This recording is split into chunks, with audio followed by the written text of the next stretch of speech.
Hai anak-anak kelas 2, hari ini kita belajar agama. Apa yang kita pelajari hari ini adalah tentang bekerja sama dengan teman. Seperti apakah itu? Nanti akan kita lihat dalam pendalaman pelajaran kita pada hari ini.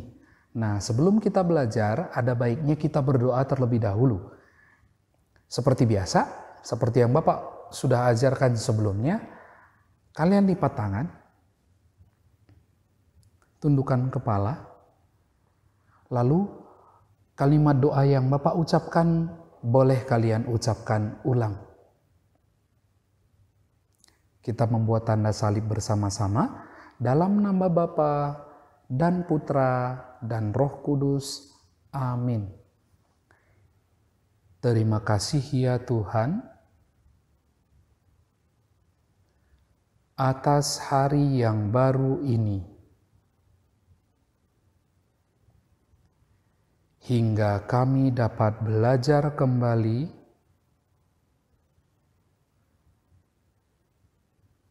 walaupun secara virtual.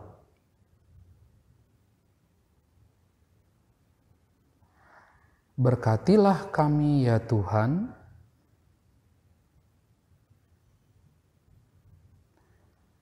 yang akan mempelajari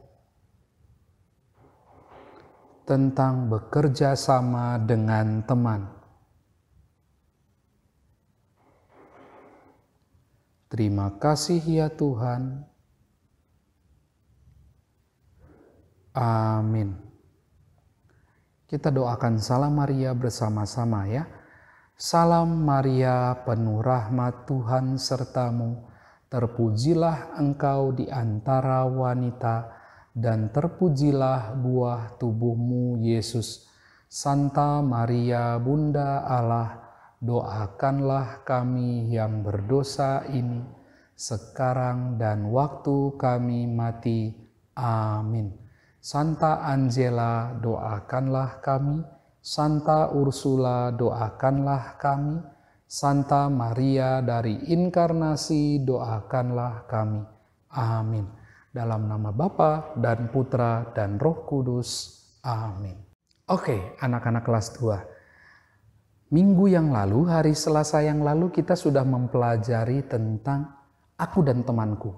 Seperti dalam kisah kitab suci tentang Daud dan Yonatan. Nah, mereka adalah teman baik yang saling berbagi. Nah, untuk hari ini kita akan belajar tentang bagaimana bekerja sama dengan teman. Mungkin kita semua sudah tahu bahwa kita semua punya teman ya. Baik itu teman di sekolah atau teman yang berada di sekitar rumah kita, teman bermain kita. Nah, hari ini kita akan belajar tentang bagaimana bekerja sama yang baik dengan teman. Tentu bekerja sama itu yang dimaksud bukan bekerja sama yang kurang baik, tetapi bekerja sama untuk hal-hal yang baik. Nah, sebagai ilustrasi, kalian boleh membaca terlebih dahulu cerita yang sudah Bapak siapkan di dalam modul yang ada di halaman 2. Selamat membaca.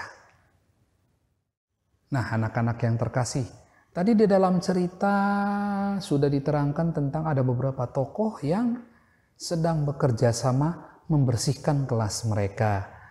Tetapi ada satu anak yang ternyata malas-malasan ya. Kurang lebih mungkin pernah ya kalian rasakan dulu.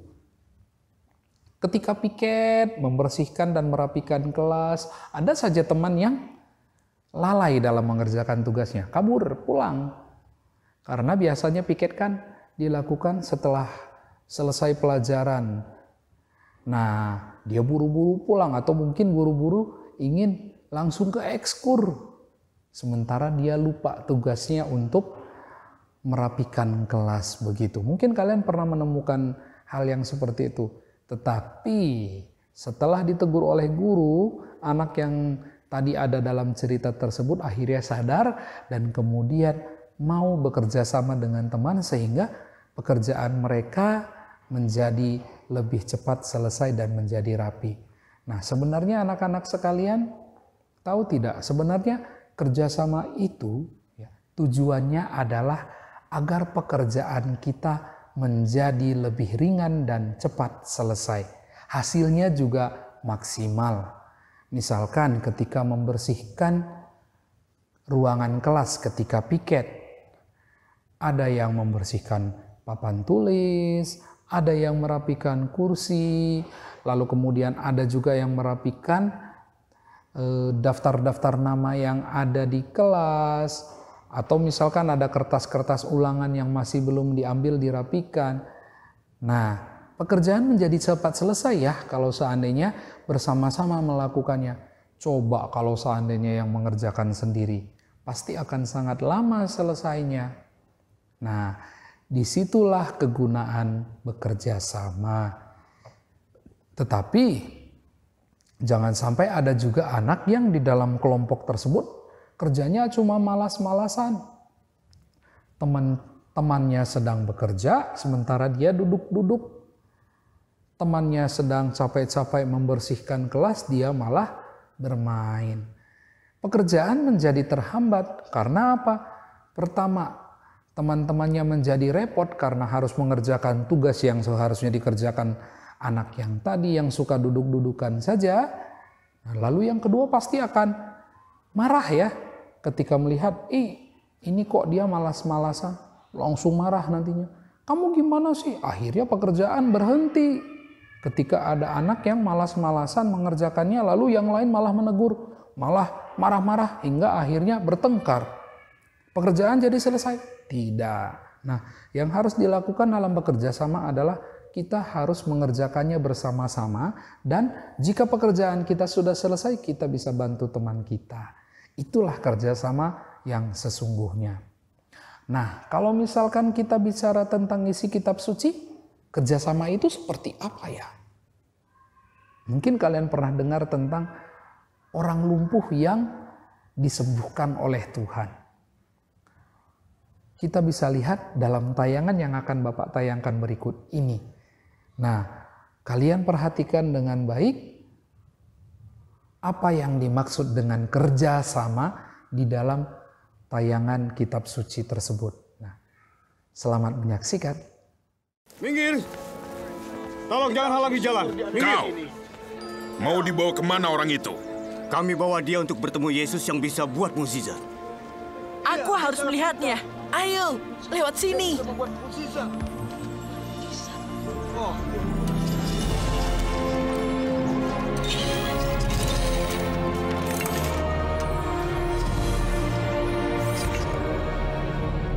Yang mana Yesus?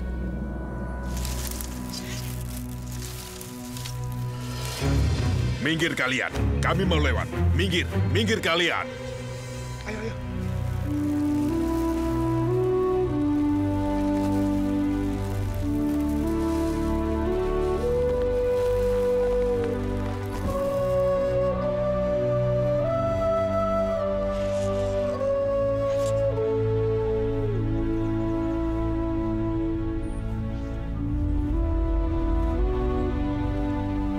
Percayalah anakku, dosa-dosamu sudah diampuni. Apa arti semua ini? Mana lebih mudah mengatakan dosa-dosamu sudah diampuni, atau mengatakan bangun dan berjalanlah? Tetapi supaya kamu tahu bahwa di dunia ini anak manusia berkuasa mengampuni dosa. Bangunlah, angkat tempat tidurmu dan pulanglah ke rumahmu.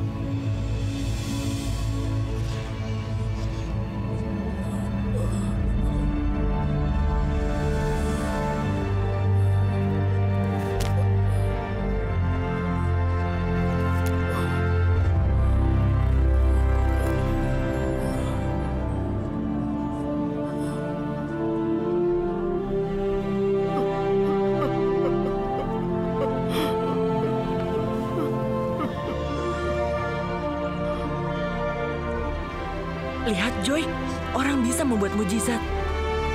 Ayo. Aku disembuhkan Yesus dari Nazaret. Nah, anak-anak, bagaimana cerita kitab suci tersebut? Sudah tahu kerjasamanya ada di mana? Harusnya kalian sudah lihat ya. Nah, di situ diceritakan, Bapak akan ceritakan ulang sedikit. Di situ diceritakan ada satu orang lumpuh. Nah, dia sudah lumpuh sejak dia kecil. Suatu hari Yesus datang ke kota tempat tinggal orang lumpuh tersebut. Lalu Yesus berada di dalam satu rumah. Ketika Yesus ada di dalam satu rumah, seperti biasa, orang-orang datang semua ke situ dan berkerumun. Sehingga rumah tersebut menjadi penuh. Lalu teman-teman si orang lumpuh tadi kemudian datang membawa orang lumpuh dengan cara diusung, dibawa di dalam tanduk seperti itu. Nah, kemudian mereka membawa ke rumah tersebut, tetapi ternyata tidak bisa masuk ke dalam rumah tersebut karena ada banyak sekali orang-orang di depan pintu. Jadi ketika mereka masuk, tidak bisa masuk. Tetapi mereka tidak kehilangan akal, anak-anak. Apa yang mereka lakukan? Mereka memanjat rumah tersebut ke atas.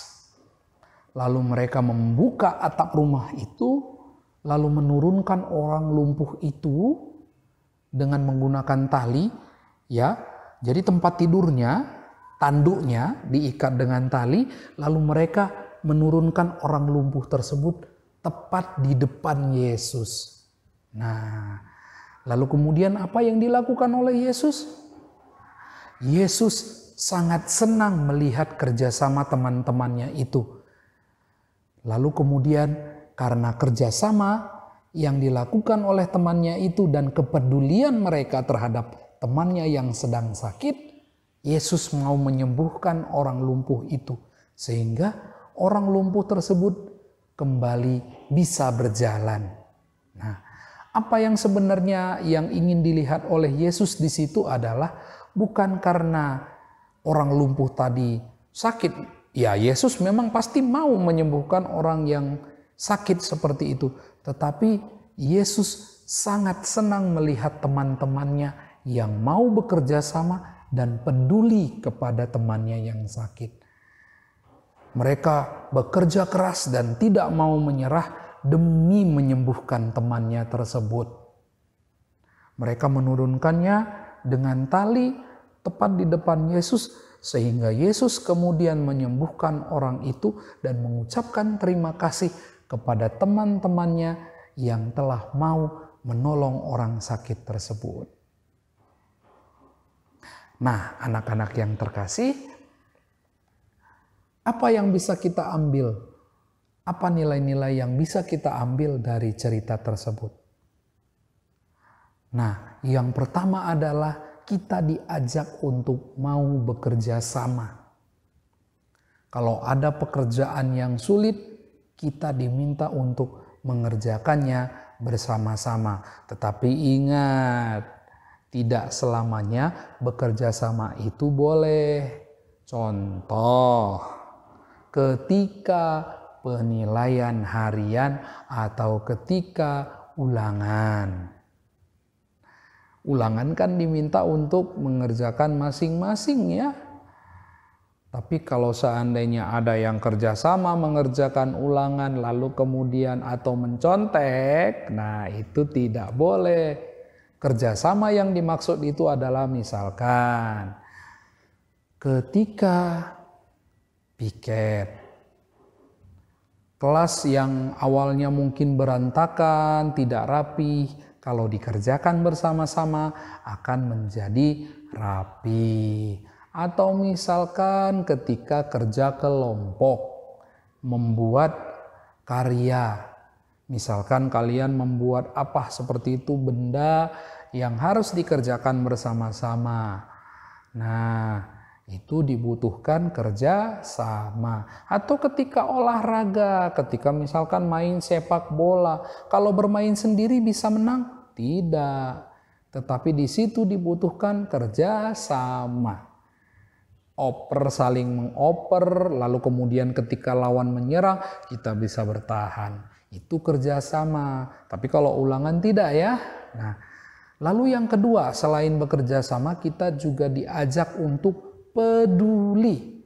Kalau ada teman yang kesulitan, kita harus peduli kepada mereka. Contohnya, ketika bermain di playground, nanti kalau seandainya keadaan sudah menjadi lebih baik, kalian sudah kembali ke sekolah, kita berkumpul lagi bersama di sekolah. Suatu hari misalkan ketika istirahat kalian bermain di playground, ada teman yang jatuh, luka. Nah, apa yang harus kalian lakukan? Ya, kalian bisa menolong teman tersebut, ya, mengobatinya. Atau kalau misalkan kalian tidak mampu untuk mengobatinya, kalian bisa bawa ke UKS. Di situ ada nilai kerjasama dan kepeduliannya. Ya. Lalu yang ketiga itu adalah kita tidak boleh menyerah. Seperti 4 orang teman orang lumpuh tadi. Nah, mereka melihat ada banyak orang di depan pintu, tapi mereka tidak menyerah. Mereka mencari akal untuk bisa menolong temannya tersebut. Ya, kalau misalkan kita mengalami kesulitan, kita tidak boleh menyerah. Nah, yang 3 tadi itu yang perlu kita lakukan. Yang pertama adalah kerjasama, yang kedua adalah peduli, dan yang ketiga adalah tidak menyerah. Nah, anak-anak, sebagai penutup Bapak akan memberikan kesimpulan. Nah, anak-anak sekalian, ya, teman itu adalah anugerah atau berkat yang diberikan oleh Tuhan kepada kita. Kita tentu sangat senang memiliki banyak teman. Nah, tetapi Tuhan juga mengajarkan kepada kita agar kita bisa bekerja sama dengan baik bersama dengan teman-teman kita. Ya, kita bisa bekerja sama di mana saja. Kita bisa bekerja sama di sekolah ketika mengerjakan tugas-tugas yang diberikan oleh guru kepada kita yang harus dikerjakan bersama-sama. Sebagai contoh, misalkan piket kelas. Seperti itu. Nah, jadi kita diminta oleh Tuhan, kalau kita memiliki teman, kita juga harus bekerja sama dengan mereka agar tugas-tugas kita dapat selesai dengan baik dan tepat waktu. Nah, apa sih sebenarnya manfaat bekerja sama dengan teman? Nah, seperti yang Bapak ceritakan di awal, manfaat dari kerjasama itu adalah 1, pekerjaan menjadi cepat selesai. Lalu yang kedua, ya, pekerjaan itu, ya, hasilnya maksimal. Karena apa? Mungkin misalkan ada teman yang ternyata ketika membersihkan papan tulis ada yang terlewat. Dia tidak melihat ada coretan di pojok seperti itu. Ketika ada teman melihat, kan dia bisa mengingatkan, itu bagian pojok belum. Nah, sehingga hasilnya menjadi lebih maksimal. Lalu yang ketiga adalah kita menjadi lebih dekat bersama dengan teman kita. Itu adalah manfaat dari kerjasama. Nah, tadi Bapak ulangi lagi. Yang pertama, pekerjaan cepat selesai. Yang kedua, hasil pekerjaan kita maksimal. Dan yang ketiga adalah kita menjadi lebih dekat dengan teman kita. Itu adalah manfaat kerjasama. Tuhan juga menganjurkan kepada kita agar kita bekerja sama dengan teman. Yesus juga berkata kepada murid-muridnya agar mereka juga tetap bekerja sama. Ketika misalkan contoh ya, ketika ada banyak sekali orang lapar di sore hari ketika Yesus selesai mengajar, tidak ada makanan di sekitar itu. Yesus mengatakan kepada muridnya agar mereka bersama-sama mencari makan agar orang banyak itu bisa makan. Nah, Yesus selalu menekankan itu bahwa mereka harus tetap bekerja sama. Nah, kita sebagai murid Yesus juga harus bekerja sama dengan teman kita sehingga pekerjaan kita cepat selesai dan kita juga diberkati oleh Tuhan. Kalian mau kan bekerja sama dengan teman? Bapak sangat mengharapkan agar dalam mengerjakan sesuatu kita tetap bekerja sama kita menjadi semakin dekat dengan teman kita dan kita pun diberkati oleh Tuhan.